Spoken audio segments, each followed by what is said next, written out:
क्या सीन है।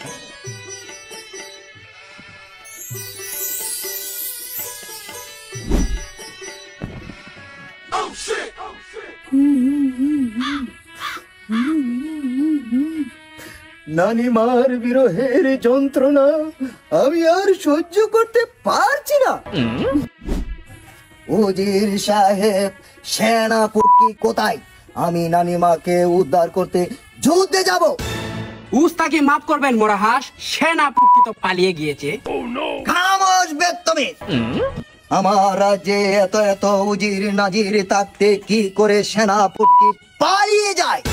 তাহলে কি ধরে নেব ডাকু গুন্ডার সাথে সেনাপতির হাত রয়েছে? এ তো দেখি ঘরের শত্রু বিভীষণ।